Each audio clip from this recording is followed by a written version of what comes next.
Everybody reach, reach to the top. Everybody reach up, don't stop, don't stop. Everybody reach, reach to the top. Don't stop, stop.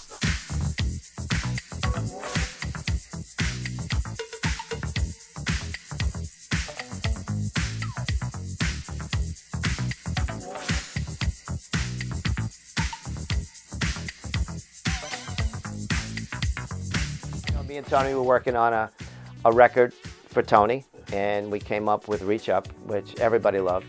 It was like a #1 record and a very positive record, and that's what Toney's life's about. And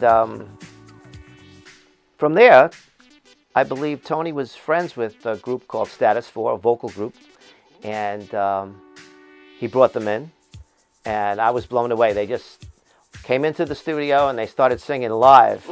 Well, I'm an overdub guy, you know. I would do this voice and then the harmony parts, and you know. But they came in and did this thing live, and I was in shock.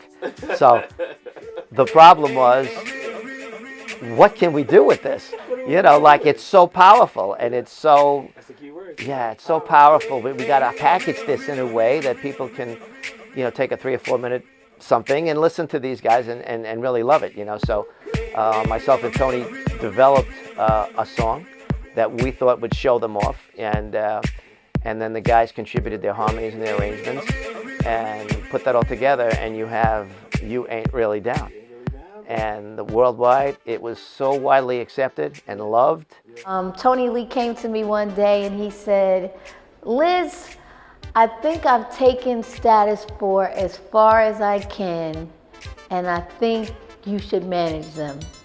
Yeah, right, Toney Lee. I was not looking to manage anybody.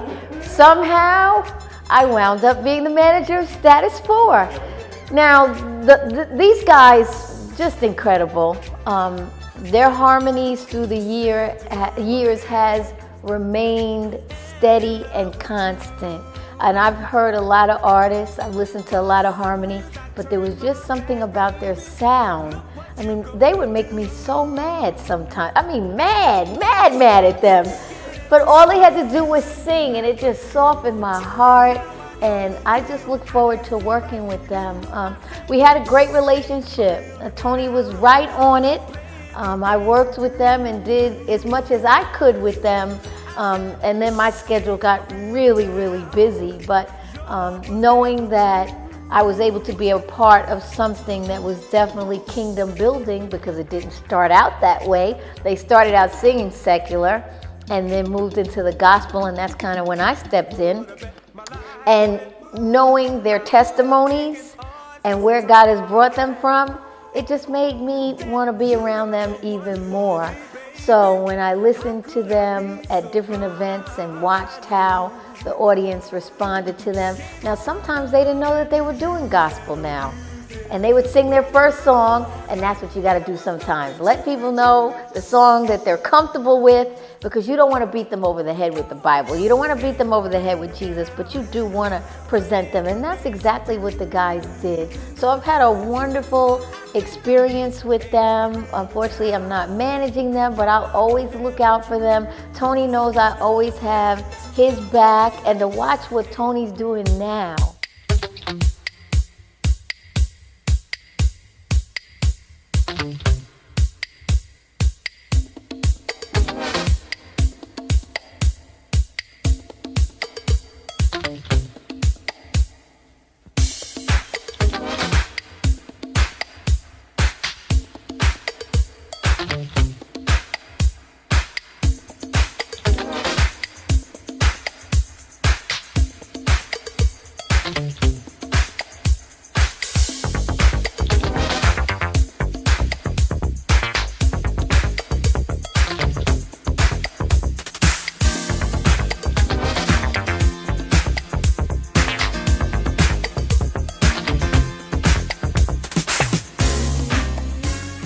So music was a part of my household, you know what I'm saying?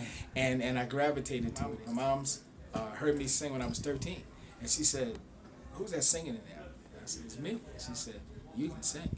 That started the ball for me. I worked with Eric Matthew, who was a producer, Yes. and we co-wrote both songs. We co-wrote "Reach Up." Yes. I did the lyrics and melody and some synth lines, and "You Ain't Really Down." I wrote the song and was the vocal arranger for the group Status 4. Interesting story. With "You Ain't Really Down," my grandmother had a restaurant called Utica Open Kitchen on Utica Avenue, Utica, Dundee, and Pacific. Grandma, I know you're in heaven. I love you. You know that. And me and my niece sitting outside, and my niece said, "Uncle, you know what?" She said, "I'm going through some things." She said, "You ain't really down."